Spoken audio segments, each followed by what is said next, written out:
Red టీవీలో మీ వ్యాపార ప్రకటనల కోసం ఈ నంబర్ని సంప్రదించండి 6281747728. Hi viewers, welcome to our channel.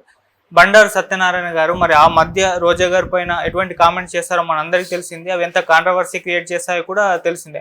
అయితే ఇప్పుడు అతనికి టీడీపీ పార్టీ నుంచి అయితే ఎక్కడ కూడా సీట్ లభించలేదు. దీంతో ఆయన ఇప్పుడు వైసీపీ పార్టీలో జాయిన్ అవ్వబోతున్నారని, అక్కడ నుంచి వైసీపీ నుంచి ఎంపీ టికెట్ కూడా ఇవ్వబోతున్నారన్న వార్తలు అయితే వైరల్ అవుతున్నాయి. మరి నిజంగా వైసీపీ పార్టీలో జాయిన్ అవ్వబోతున్నారా, ఎంపీ టికెట్ ఇవ్వబోతున్నారా, మరి దీనికి రోజా గారి రియాక్షన్ ఎలా ఉండబోతుంది? సో ఇదే అంశం మీద డిస్కస్ చేయడానికి ప్రజెంట్ మనతో పాటు సీనియర్ జర్నలిస్ట్ జయదేవ్ గారు ఉన్నారు. వారితో ఒకసారి డిస్కస్ చేద్దాం. సార్ నమస్కారం. సార్ నమస్తే సార్, బండారు సత్యనారాయణ గారు మరి ఇప్పుడు వైసీపీ పార్టీలో చేరి అక్కడ ఎంపీ టికెట్ లభించింది, ఎంపీగా పోటీ చేసే ఛాన్స్ ఉందని అంటున్నారు. మరి ఎలా ఉంటుంది వైసీపీ పార్టీలో జాయిన్ అయితే? ఎందుకంటే రోజా గారి పైన ఎటువంటి కామెంట్ చేస్తారో మనందరికీ తెలిసిందే.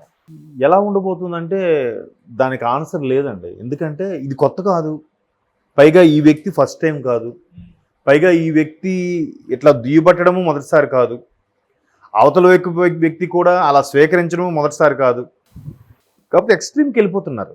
ఇప్పుడు రోజా గారు చాలా సందర్భాల్లో మొన్న ఎక్కడో చూశాను, ఒక షార్ట్స్లో ఇట్లా ట్రోల్ చేస్తున్నప్పుడు పవన్ కళ్యాణ్కి గాడిదలాగా 50 ఏళ్ళు వచ్చినాయి, గాడిదకి వచ్చినట్టు 50 ఏళ్ళు వచ్చినాయి అన్నది ఆవిడ. దాన్ని ఆ రాజేష్ మహాసేన గారు ఉంటారు కదా, టీడీపీ అభ్యర్థి, ఆయన అదే అన్నాడు. అంటే గాడిదకి 50 ఏళ్ళు వస్తే మీ పార్టీలో ఉన్న 50 ఏళ్ళు దాటిన వాళ్ళందరూ గాడిదలేనా? జగన్మోహన్ రెడ్డి గారు కూడా మొన్న 50 వచ్చాయి అన్నారు, లేకపోతే ఇంకెవరికైనా వీళ్ళందరూ గాడిదలేనా? అంటే ఆ స్టేట్మెంట్ చూడండి.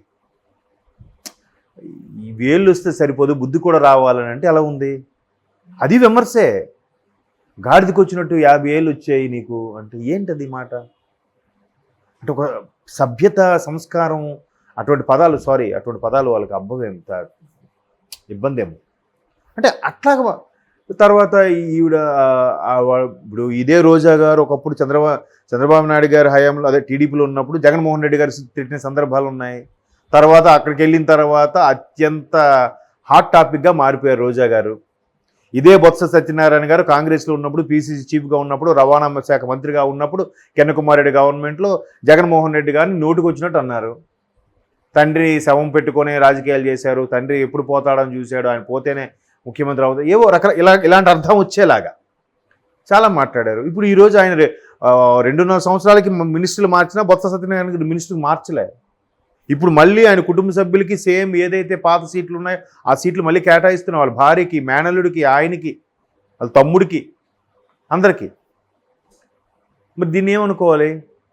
సో ఒక బొత్స గారు, ఒక రోజా గారు, అదే అడుగుజాడలో ఒక బండారు సత్యనారాయణ గారు.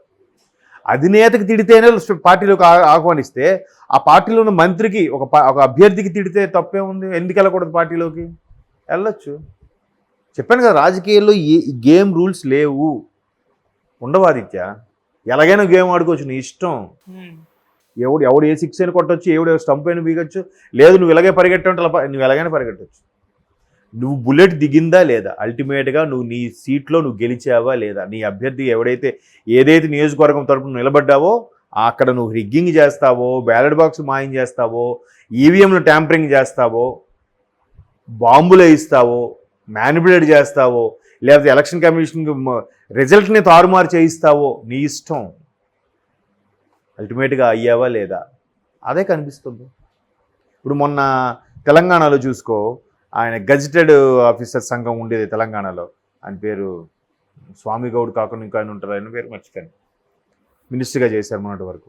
ఇప్పుడు ఆయన ఎన్నిక చెల్లదని చెప్పి కోర్టు ఇంకా అసెంబ్లీ ఎన్నికలు 2 నెలలు ఉన్నాయనగా తీర్పు ఇచ్చింది. ఈలోగా ఆయన 5 ఏళ్ళ పదవీ కాలం అయిపోయింది, మంత్రిగా చేశారు కదా. అలా మరి ఇప్పుడు ఆ కోర్టు తీర్పు ఇచ్చిన లాభం ఏంటి? ఇప్పుడు మళ్ళీ కాలాన్ని వెనక్కి తీసుకెళ్ళగలమా? లేదంటే 5 ఏళ్ళు ఆయన అనుభవించిన మంత్రి పదవి, లేదంటే ఆయన అసెంబ్లీ ఎమ్మెల్యేగా ఇచ్చిన ఆయన జీతం, అవన్నీ కూడా వెనక్కి తీసుకోవాలా? ఏం చేస్తే రెక్టిఫై అవుతుంది? అట్లాంటి వ్యవస్థ ఉన్నప్పుడు ఇలాంటివి జరుగుతూనే ఉంటాయి. ఇప్పుడు రోజా గారు జగన్మోహన్ రెడ్డి గారు తిట్టారు, వైసీపీలోకి వెళ్ళారు మంత్రి. బొత్స సత్యనారాయణ గారు జగన్మోహన్ రెడ్డి గారిని తిట్టారు, వైసీపీలోకి వెళ్ళారు మంత్రి. ధర్మాన ప్రసాదరావు గారు కూడా విమర్శించారు ఒక టైంలో, వైసీపీలోకి వెళ్ళారు మంత్రి. ఇంతమంది ఉంటుండగా మరి ఈ నెక్స్ట్ అంతే. ఇన్ కేసు వెళ్ళినా కూడా లేదు, చాలామంది సీనియర్స్కి ఇవ్వలేదు కొన్ని స్థానాల్లో, అంతే కదా. ఇప్పుడు గంటా శ్రీనివాస్ గారికి ఇచ్చారు ఎక్కడ, అటువంటి కొంతమంది వ్యక్తులకి టీడీపీ నమ్ముకుని ఉన్న వ్యక్తులు కొంతమందికి ఇవ్వలేదు.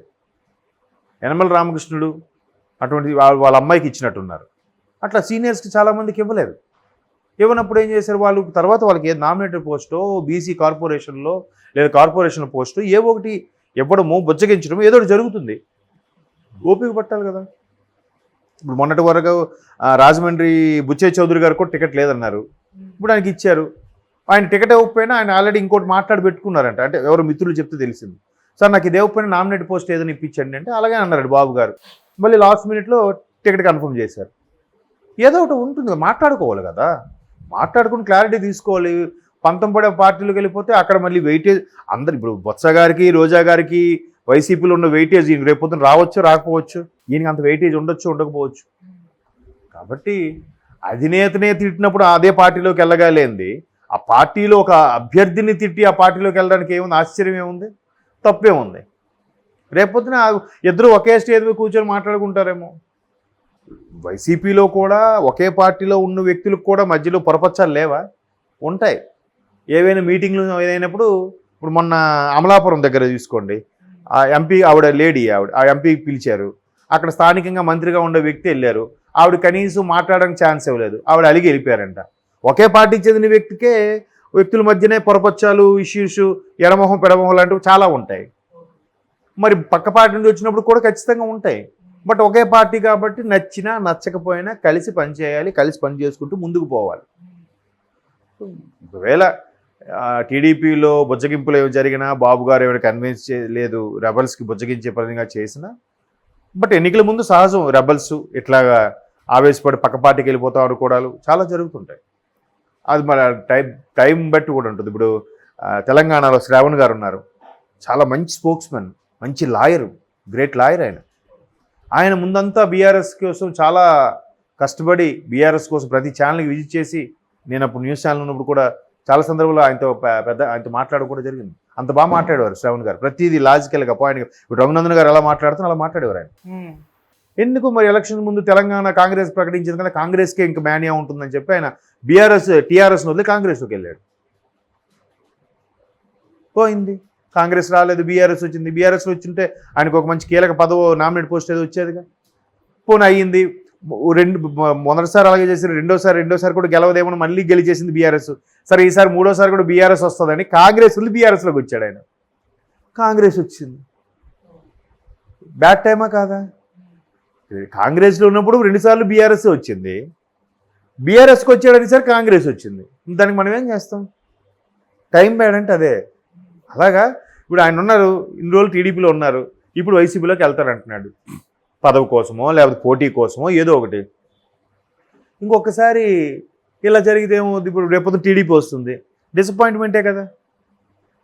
కాబట్టి చూద్దాం. మరి బండారు సత్యనారాయణ గారు పూర్తి స్థాయిలో వెళ్ళలేదు, ఇంకా వెళ్తున్నారని వార్తలు వస్తున్నాయి. మ్యాక్సిమం రెబల్స్ అందరినీ కూడా బుజ్జగించే పనిలో ఉన్నారట బాబు గారు అండ్ లోకేష్ బాబు టీం కూడా.